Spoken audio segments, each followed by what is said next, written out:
Hey, you're listening to the Boston Celtics newsfeed. This is Celtics Roundtable. We are powered by CLNS Radio, the leading online provider of audio-video coverage of your favorite Boston sports teams. I'm Matt Ignault with my brother Jonathan, Zaire, and Evan Valenti, and we are going to play with a hypothetical on today's pod. If the Celtics get a top 2 pick, where they would presumably select either Markelle Fultz or Lonzo Ball, what happens then? If all guys are healthy, the 96 minutes in the backcourt would have to be divided up between 4 guys, so the pick, Marcus Smart, Avery Bradley, and Isaiah Thomas, would then average 24 minutes to say nothing of Terry Rozier.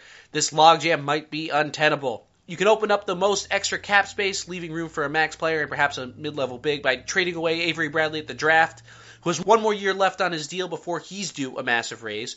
Or the Celtics can jettison Smart, or even Isaiah, who also have 1 more year left on their deals.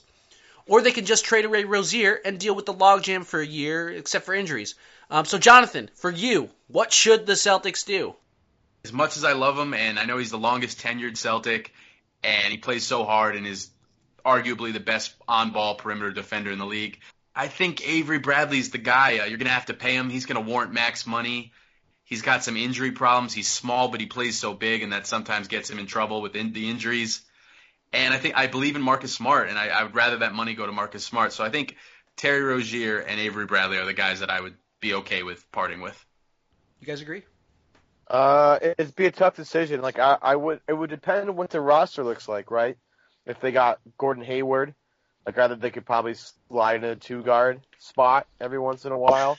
And getting rid of Avery is an easier pill to swallow, right? Just because you upgrade on the offensive end, and actually Hayward hasn't been that bad at defense this year. He's been decent on that end of the floor. So you upgrade in one particular area, you downgrade another, but the trade-off isn't so bad. So, yeah, then you trade off Avery Bradley in that case. But if you let's say you got Blake Griffin, then you have a different battle to do. I'm always going to be a fan of riding it out until you have to make a decision, like with Avery. But obviously, you get more for him the earlier you trade him. So yeah, if they were to do it on draft night, I wonder what you could get in return. Like if you could get like a mid-first round pick, does that sound right? You probably can't get a lottery pick in this draft for a year of him.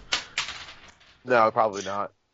Fellas, I think blocking any kind of freak injury or anything, I think Lonzo Ball, if he's on this team, I think it's hands down. Like they got to get that guy. But if he's on this team, I think he's going to be. He's better than Marcus Smart.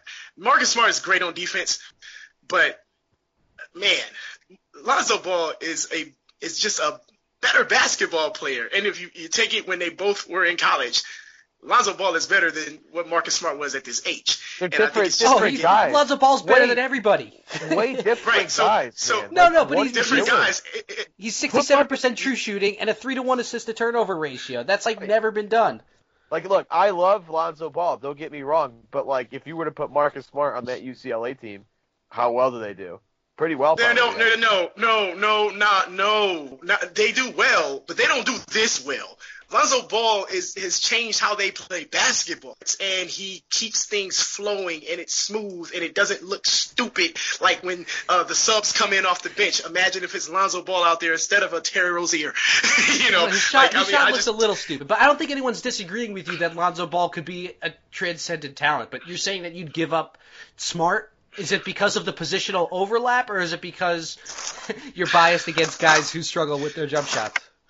Now, I didn't say I would give up Smart, but I would say that if it comes to it, if you say, okay, Avery, IT, I'm going Lonzo Ball, and if Smart don't like it, oh well. I don't know. I think Smart could be that player off the bench that can do the thing, like the Mr. Fix-It kind of guy, that kind of guy. But I don't think he's going to have the career that Lonzo Ball is going to have. And I think 5-10 years from now, we're going to be looking, going, you know what, this is the guy to have as opposed to a Marcus Smart. Now, I could be dead wrong, but I think why are you bringing up Marcus Smart at all?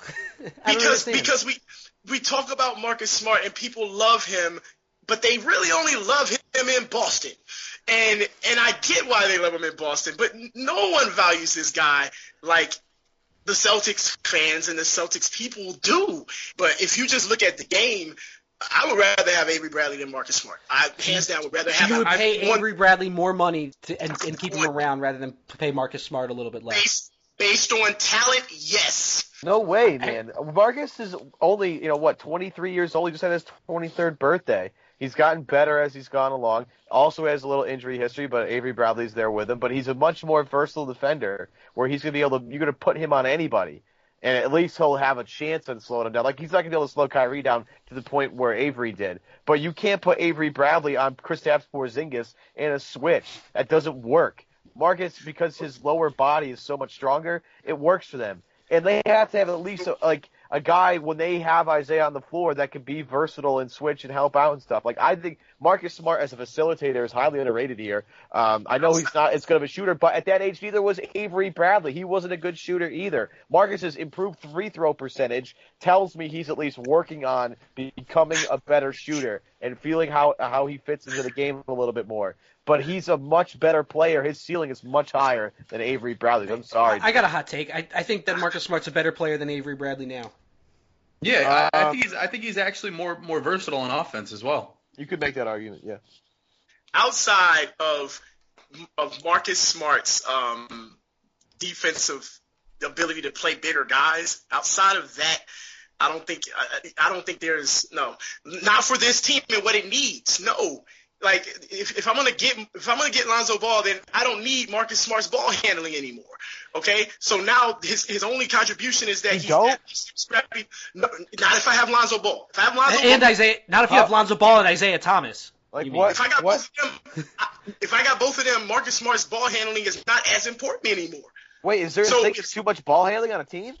No, it's if not. They all play the same what I'm position. saying is that for the detriment of a 36% shooter, I don't need him on the floor when I can have a guy that's a better shooter and a better distributor. I don't need Marcus Smart as much as I did this year. So Zaire, do you trade? So you're saying trade Marcus Smart at the draft if they get a top 2 pick? I'm saying I can live with them having Marcus Smart, but he doesn't.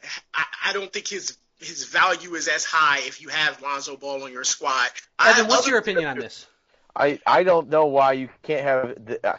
I want an offense where the ball moves, and not just saying it stops with Avery, it doesn't, but I want multiple guys to be able to run an offense at any given moment, so you can stay as versatile as humanly possible. I mean, that's where you have a team like the Warriors, right? They have Steph, Draymond, and KD who are on the floor at the same time. They can all initiate an offense. Now, I'm not trying to compare anybody here on the Celtics to what the Warriors have. But the reason why they're so dangerous... LeVar Ball will do that for you. Yes, right. He will do that for me, and I appreciate that. And and I love how supportive he is. But the reason why that is so terrifying is because you can play two guys, Durant and Curry, two of the best shooters in the league, off the ball or on the ball at any given moment in the game. And Draymond himself isn't a bad shooter. Like, that's having guys that can facilitate an offense on the floor, having both on the floor at the same time is a good thing. That's what you want to get Gordon Hayward for. That's what he exactly would be, another playmaker on the floor that can run an offense. And you can make Isaiah a 2-guard and make all this other stuff happen. Like, Alonzo Ball can do either position. Markelle Fultz can do either position. That's what makes him so attractive. So are you in trade Avery camp at the draft, or are you going to be wishy-washy about it? Well, if I had to pick one over the other, if they had a top 2 pick and I had to trade somebody to get some value, yeah, I'll take it. You don't have to. I mean, that's part of the question. I know I wouldn't do it yet. It would depend on my other people on my roster. If I had Gordon Hayward on the roster, and I had Avery and Lonzo or Markelle and Smart, yeah, I'll get rid of Avery. Let me ask you this, because I have a hard time going on if I have a free agent, because that's a big leap right there. I'm just saying, based on the guys that we have, you're telling me that you'll go with you got a guy that's averaging 17 points per game that defends small guards and scoring guards pretty much as well as anybody in the NBA, shooting 41% from 3. You got that guy, okay, and yes, passing the ball is important, and he's Avery Bradley is not just turning the ball over left and right. Let's clear that up first of all. He's not the passer that Marcus Smart is, but he's also not the detriment that Marcus Smart is. 10% less of a shooter. Zaire, but aren't you the guy that says that the stats don't matter as long as you're winning games? Avery Bradley's been out a ton of games this season, and the Celtics have still been winning games. And Marcus Smart is the guy that makes a lot of those winning plays. Do you really think that it makes too much of a difference if they go with Avery or Marcus? Because at the end of the day, you have to think of it. What's the point of re-signing Isaiah if you're going to get rid of these guys? Because if you're not going to be a legit contender, that brings you down a whole nother rabbit hole. But do you really think that Marcus Smart is that much less valuable than Avery Bradley with Lonzo Ball? Well, I'm going to throw a wrench in here because to me, Isaiah might be the odd man out when it comes to this. I know people are like, oh, Lonzo Ball and Markelle Fultz can play the two, and they certainly can. But let's be real; these guys should have the ball in their hands as much as possible, particularly Fultz. I think Ball might have a better chance of being an off-ball guy, but I think you really want to give him the keys. I'm not saying trade Isaiah at the draft because he's clearly the most indispensable piece on the Celtics. The offense just seems to kind of die most times when he's not on the floor. To me, because he's going to get the most money out of all of those three guys, and because there's the most positional overlap with him and the potential incoming draft pick. Hard choices are going to have to be made. That would be one of the hardest choices of all. But to me, it makes the most sense. I wouldn't trade Isaiah at all. I'm not saying trade him because I don't think they're going to get as much value back if they do it. But it might be just let him walk after next year. What if he's better next year than he is this year? Which is possible. Then you throw that out the window. Today's roundtable segment is being brought to you by the SeatGeek ticketing app. As the Celtics playoff push heats up, SeatGeek is the smartest and easiest way to get tickets to every game. With SeatGeek's seamless mobile experience, you can buy and sell tickets in just 2 taps. And it doesn't end with the Celtics or any other NBA game. SeatGeek also has plenty of concert, comedy, and theater tickets available too. And it's all fully guaranteed. Listeners to CLNS Radio can support this production and get a $20 rebate off their first SeatGeek purchase. Here's how. Download the free SeatGeek app, go to the Settings tab and click Add a Promo Code and enter promo code CELTSNEWS, all one word, and SeatGeek will send you $20 after you made your first ticket purchase. Download the free SeatGeek app and enter the promo code CELTSNEWS today. But I have a corollary question.